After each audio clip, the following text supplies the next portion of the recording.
Boa tarde, meus queridos.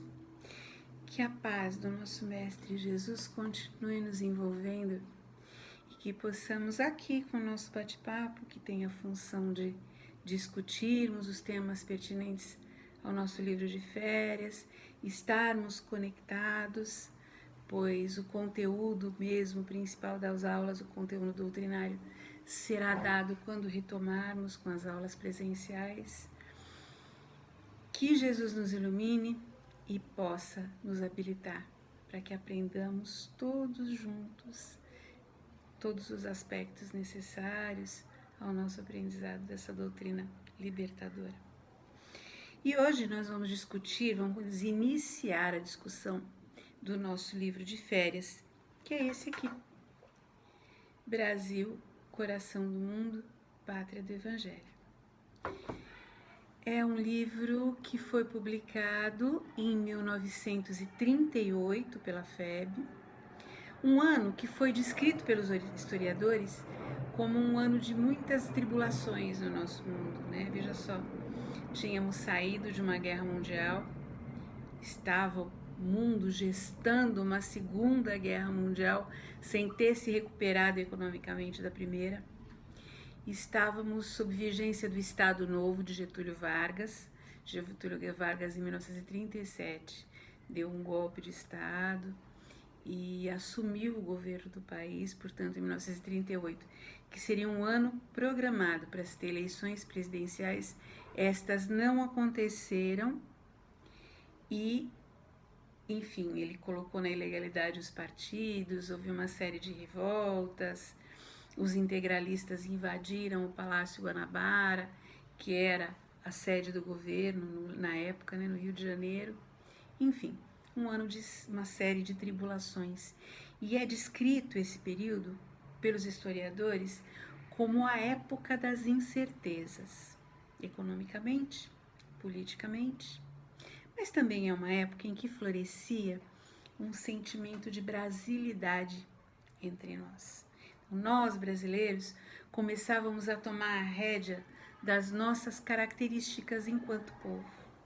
Nesse contexto, então, Humberto de Campos, o autor espiritual desta obra, através da psicografia de Chico Xavier, nos trouxe as revelações contidas neste livro, bastante polêmico. Alguns dizem que é ufanista, outros, enfim. Vocês vão encontrar uma série de polêmicas a respeito dessa obra. Eu proponho que, primeiro, contextualizemos neste cenário que eu acabei de lhes falar. E, segundo, eu proponho que tiremos a essência da obra, que é muito bonita. Vamos deixar as polêmicas e vamos tirar dela aquilo que ela tem de bom e que vale a pena ser lido e que vale a pena ser absorvido, tá? Vamos lá? Hoje a gente vai falar um pouquinho do prefácio. Essa obra foi prefaciada por Emmanuel, que nos explica a razão, por que ela foi trazida. Ela foi trazida para mostrar o verdadeiro papel do nosso Brasil no futuro, enquanto celeiro. Todos os europeus, todos os estrangeiros que chegavam na época e até hoje chegam no nosso país, se admiram com os recursos naturais que temos em abundância, se admiram com o nosso território imenso. Mas Emmanuel nos diz que o celeiro do mundo, que é o Brasil, esse celeiro não é em termos materiais, não é para suprir-nos das nossas necessidades materiais, e sim das nossas necessidades espirituais, pois daqui se fará o farol do Evangelho de Jesus. Olha que bela missão que nós temos. Esclarecendo, então, Humberto de Campos nos diz e usa um trecho de um poema de Bilac que eu achei extremamente interessante, que eu gostaria de ler para vocês. O verso que ele usa é a flor, define a alma brasileira como a flor amorosa de três raças tristes: o verso de Bilac diz o seguinte: em nostalgias e paixões consistes, lascivador, beijo de 3 saudades, flor amorosa de 3 raças tristes.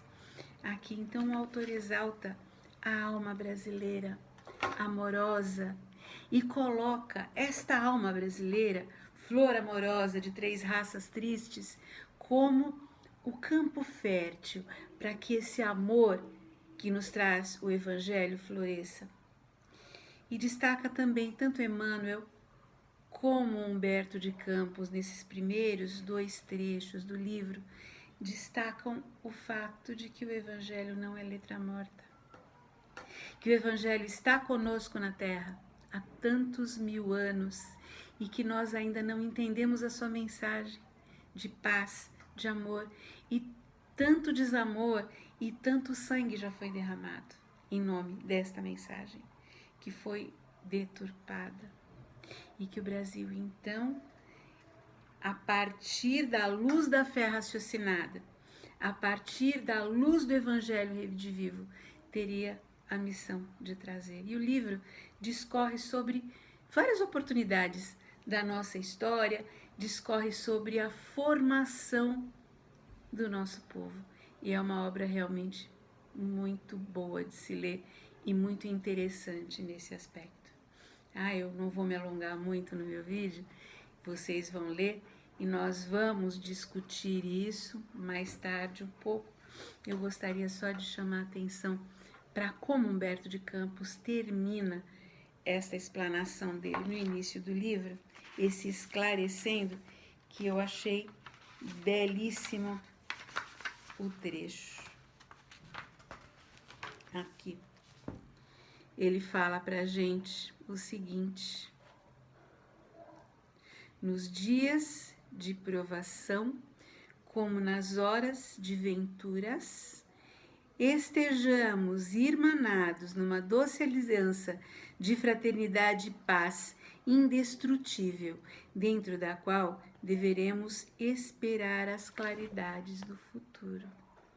Meus amigos, estamos agora nos dias de prova, estamos agora nos dias de incerteza. E neles também, junto com aqueles dias de ventura, que possamos esperar então o futuro, porque o vindouro vai ser brilhante, certamente. Muita paz.